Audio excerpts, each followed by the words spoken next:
Okay guys, so upon request by several people, I've decided to make my teriyaki fish. This is actually a teriyaki swai fish.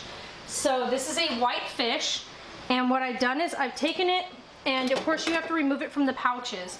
And when I removed it from the pouches, I put it in this pan and I drizzled teriyaki and soy over the top of it. And I let it thaw with the teriyaki and soy. So this way you don't have to use a lot of teriyaki sauce. You want it to just be nice and light. No more than about 3 tablespoons worth of teriyaki and about a tablespoon worth of soy sauce. Once you've got that in here, you just let this thaw. And then once it's thawed out, you can check your fish, of course. You just want to check, make sure that your fish is nice and mushy, so to speak. Not mushy, but you know what I mean. And then what I do is I go ahead, and if you have an electric stove top, then I would set it at about a 3, which is about the halfway point between a simmer and a medium heat. And then you're just going to let this literally sit. You don't want this to cook too fast. So I put a lid over that, and I literally just let this sit in here at about a 3. You will know when this is done when the top portion of the fish is not pink anymore, because this fish actually has a light pink color to it. The fish will be nice and like very white looking, and I'll show you that as this gets finished. The other dish that I am making, let's go ahead and show you.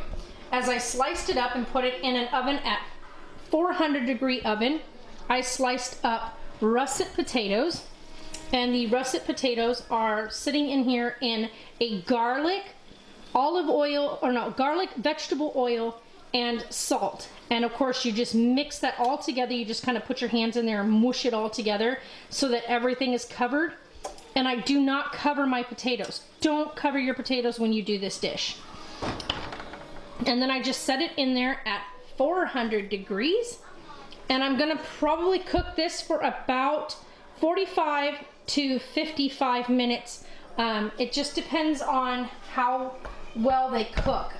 Usually at about 45 minutes is usually the most I have to do with it. Okay guys, so there you go. Your fish is pretty much done at this point right here. When it looks all beautiful and white on the top, no more of that bright pink. So you'll go over here and you will shut off your heat. Now you're gonna leave it sitting on the burner because of course the burner is still nice and warm. So you will let this sit uncovered so that it will finish, like, I guess you'd say, resting your meat, which will actually finish cooking it the rest of the way through.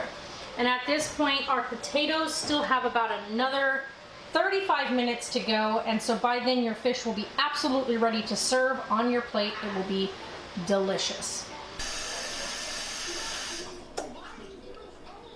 We'll finish the rest, at least one side is done.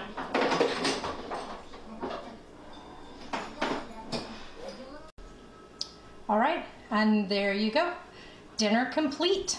So you've got your teriyaki fish, and you've got your baked sliced potatoes with a garlic and salt mix with a little bit of vegetable oil. And then you've got your sliced carrots cooked in a garlic and butter. All right, there you go. I hope you enjoy. Bon appetit.